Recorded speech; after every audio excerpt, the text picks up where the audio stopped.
Capítulo 13. El encuadre. Hasta este momento del curso hemos dedicado un módulo completo a comprender la luz. No fue casualidad. Muchos cursos de fotografía comienzan enseñando botones, menús o configuraciones de la cámara. Sin embargo, la cámara cambia. Los modelos evolucionan. La tecnología envejece. La luz, en cambio, permanece exactamente igual desde hace millones de años. Por eso era necesario comenzar por ella. Ahora damos un paso igualmente importante. Vamos a estudiar el encuadre.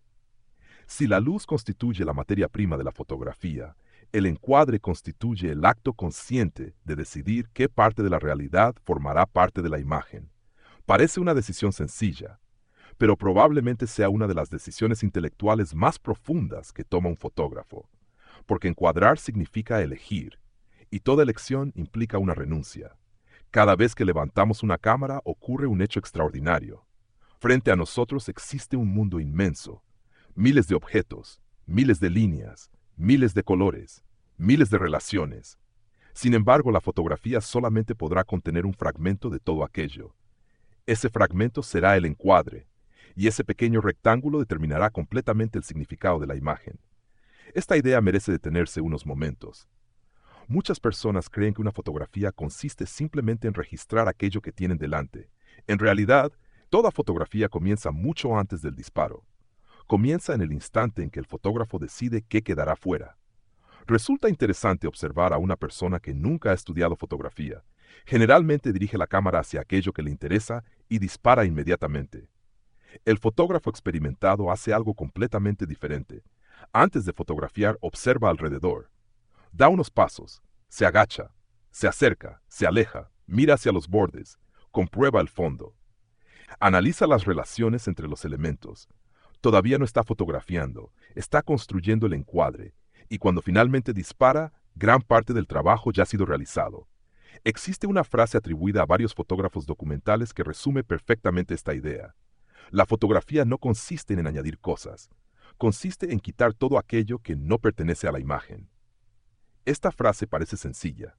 Sin embargo, contiene una enorme profundidad. Imaginemos que queremos fotografiar un viejo manzano.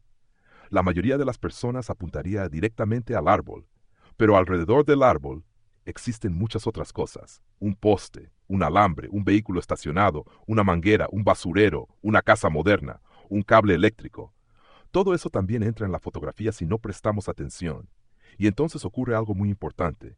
El árbol deja de ser el protagonista. La imagen comienza a hablar de demasiadas cosas al mismo tiempo. El espectador no sabe exactamente dónde mirar. La fotografía pierde claridad. Por eso el primer aprendizaje del encuadre consiste en comprender que fotografiar no es incluir, es seleccionar. El encuadre es una herramienta de selección, y seleccionar significa establecer prioridades. Este principio no pertenece solamente a la fotografía, está presente en toda forma de comunicación. Cuando un escritor redacta un libro, no incluye todas las palabras posibles. Selecciona únicamente aquellas que construyen el mensaje. Cuando un músico compone una melodía, no utiliza todas las notas simultáneamente. Selecciona unas pocas. Cuando un arquitecto diseña una vivienda, no coloca todos los materiales disponibles, escoge solamente aquellos que cumplen una función. La fotografía sigue exactamente el mismo principio. Cada elemento incluido debe justificar su presencia. Todo aquello que no aporta significado distrae, y aquello que distrae debilita la imagen.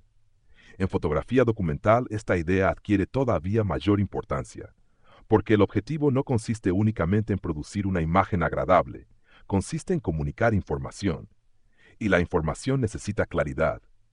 Supongamos que queremos enseñar cómo funciona un bancal permanente.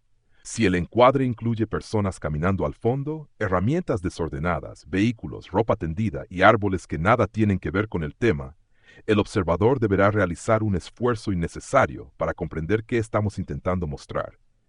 En cambio, si el encuadre contiene únicamente aquello que explica el bancal, la fotografía comunica con rapidez y precisión. Esto nos conduce hacia una idea fundamental. El encuadre organiza el pensamiento. No solamente organiza la imagen. Cuando el fotógrafo aprende a encuadrar correctamente, también aprende a pensar con mayor claridad, porque comienza a hacerse preguntas constantemente. ¿Qué quiero mostrar? ¿Por qué quiero mostrarlo?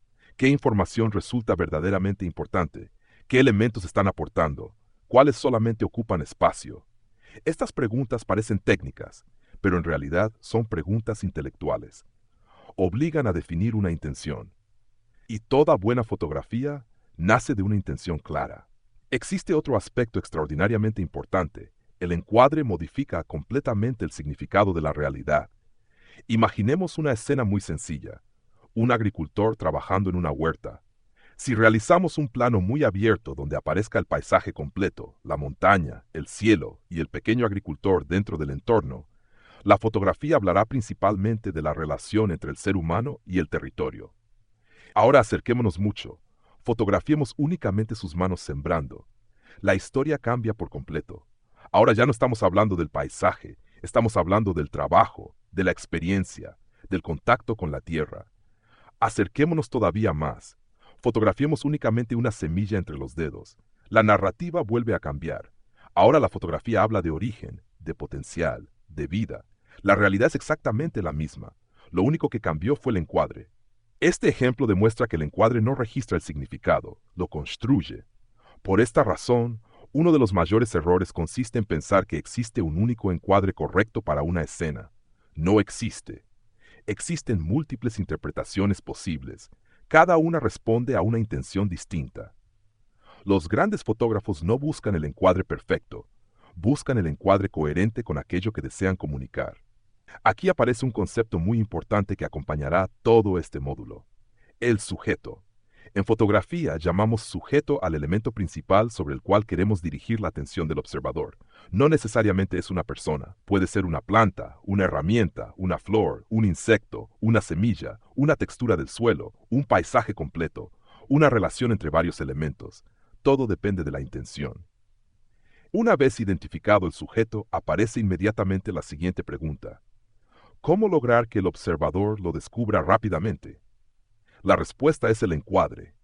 Un buen encuadre guía la mirada. No obliga al espectador a buscar desesperadamente aquello que debía ser evidente. Cuando una imagen está correctamente construida, el ojo encuentra naturalmente el sujeto principal en los primeros segundos. Esto ocurre porque el fotógrafo organizó conscientemente el espacio visual. Y aquí debemos detenernos para comprender cómo funciona realmente la visión humana. Nuestros ojos no observan una fotografía de manera uniforme. No recorren todos los puntos con la misma atención. Realizan pequeños movimientos extremadamente rápidos, llamados movimientos sacádicos. Saltan continuamente entre diferentes zonas de interés. Buscan contrastes, buscan rostros, buscan movimiento. Buscan formas conocidas. Buscan aquello que parece importante. El fotógrafo experimentado conoce intuitivamente este comportamiento. Por eso organiza el encuadre para facilitar ese recorrido visual. No lucha contra la percepción humana, trabaja con ella. Este principio resulta extraordinariamente útil para proyectos documentales. Imaginemos que estamos construyendo una biblioteca visual sobre agroecología. Cada fotografía deberá enseñar algo. Si el observador necesita 20 segundos para descubrir qué estamos mostrando, probablemente la imagen está mal organizada. No porque sea fea, sino porque comunica lentamente, y la buena comunicación suele ser eficiente. Existe además otro error muy frecuente: confundir llenar el encuadre con mejorar la fotografía. Muchos principiantes creen que acercarse al sujeto siempre produce mejores imágenes. No es cierto. Acercarse modifica la información disponible. Nada más. En algunas ocasiones será exactamente lo que necesitamos. En otras, destruirá completamente el contexto. Pensemos en una abeja sobre una flor. Si fotografiamos únicamente la abeja, aprenderemos sobre la abeja. Si incluimos también la flor, comenzaremos a comprender la polinización. Si ampliamos todavía más el encuadre e incorporamos toda la huerta, entenderemos el ecosistema. Ninguna de las tres fotografías es superior. Cada una responde a una pregunta distinta. Este es un principio extraordinariamente importante para quienes producirán contenido educativo. Antes de levantar la cámara deben preguntarse: ¿qué pregunta responde esta fotografía? Si no pueden responderla, probablemente todavía no saben cuál debe ser el encuadre. Los fotógrafos documentales suelen trabajar mucho con esta idea. No salen únicamente a buscar imágenes bonitas, salen a responder preguntas visuales. ¿Cómo germina esta especie? ¿Cómo cambia este suelo? ¿Cómo trabaja esta herramienta? ¿Cómo evoluciona este cultivo? Cada fotografía constituye una respuesta, y el encuadre determina la claridad de esa respuesta. Existe una disciplina muy interesante dentro del periodismo llamada edición fotográfica. Los editores reciben cientos o miles de fotografías sobre un mismo acontecimiento. Muchas están técnicamente correctas, pero solamente unas pocas terminan siendo publicadas. ¿Por qué? Porque esas pocas comunican con mayor claridad. Generalmente no son las que muestran más cosas, son las que muestran exactamente lo necesario. Este principio puede aplicarse perfectamente al proyecto Huerta Jardín Flor del Cosmo. Su banco de imágenes no necesita miles de fotografías similares, necesita fotografías capaces de explicar procesos, y para explicar procesos, el encuadre debe ser intencional. Imaginemos que dentro de 10 años alguien desea aprender cómo construir un compost. Abre la biblioteca visual, encuentra 50 fotografías. ¿Cuáles serán realmente útiles? Aquellas donde el encuadre permita comprender claramente cada etapa, no aquellas donde aparezcan muchos elementos secundarios. Aquí aparece una palabra que utilizaremos constantemente durante este módulo: jerarquía. Toda fotografía posee una jerarquía visual. Existe un elemento principal, otros secundarios y algunos de apoyo. Cuando esa jerarquía es clara, la fotografía resulta fácil de comprender. Cuando todos los elementos compiten por la atención, aparece el caos. Un buen ejercicio consiste en observar cualquier fotografía durante 2 segundos. Después cerrar los ojos. Preguntarse: ¿qué recuerdo primero? Si la respuesta coincide con la intención del fotógrafo, el encuadre probablemente funciona. Si recordamos cualquier cosa menos el sujeto principal, algo falló en la organización visual. A medida que el fotógrafo desarrolla experiencia, ocurre una transformación muy interesante. Deja de mirar únicamente el centro del visor. Empieza a mirar los bordes. Muchos problemas de composición aparecen precisamente allí. Una rama que entra inesperadamente, un poste que parece salir de la cabeza de una persona, un automóvil cortado, una esquina brillante que distrae, un objeto parcialmente visible. Los bordes hablan, y hablan mucho. Los fotógrafos experimentados suelen revisar 4 zonas antes de disparar: el centro, los 4 bordes, las 4 esquinas. Ese pequeño hábito elimina una enorme cantidad de errores. Con el tiempo se vuelve automático. Ya no requiere esfuerzo consciente. La mirada aprende a inspeccionar toda la imagen, no solamente aquello que llamó inicialmente la atención. Existe además una diferencia importante entre mirar y observar.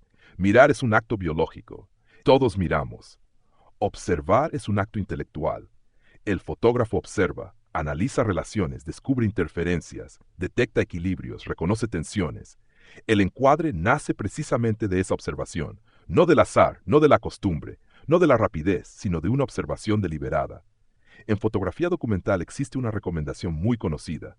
Antes de fotografiar, permanezca unos segundos sin levantar la cámara, observe, respire visualmente el lugar, descubra cómo están organizadas las formas. Muchas veces el mejor encuadre aparece después de esos primeros segundos, no inmediatamente. En la actualidad vivimos rodeados de millones de imágenes. Las redes sociales nos acostumbran a fotografiar con rapidez, disparar primero, pensar después. Sin embargo, la fotografía que permanece suele construirse exactamente al revés: pensar primero, observar después, fotografiar al final, no porque sea más lento, sino porque es más consciente. Y cuando la conciencia entra en el proceso fotográfico, el encuadre deja de ser un accidente, se convierte en una decisión. Finalmente, debemos comprender que aprender a encuadrar no consiste en memorizar reglas, consiste en aprender a organizar el significado. Cada fotografía representa una interpretación de la realidad, y toda interpretación comienza respondiendo una pregunta muy sencilla: ¿qué merece ocupar este pequeño rectángulo llamado fotografía? La respuesta a esa pregunta acompañará al fotógrafo durante toda su vida, porque cada vez que levante una cámara volverá a enfrentarse exactamente al mismo desafío: elegir, excluir, ordenar y construir mediante el encuadre una manera particular de mirar el mundo. En el próximo capítulo estudiaremos uno de los principios más influyentes de toda la historia de la composición visual: la regla de los tercios. Sin embargo, la abordaremos no como una fórmula para producir fotografías atractivas, sino como una herramienta para comprender cómo el ojo humano recorre una imagen y por qué determinadas organizaciones visuales resultan naturalmente más estables, dinámicas o memorables que otras.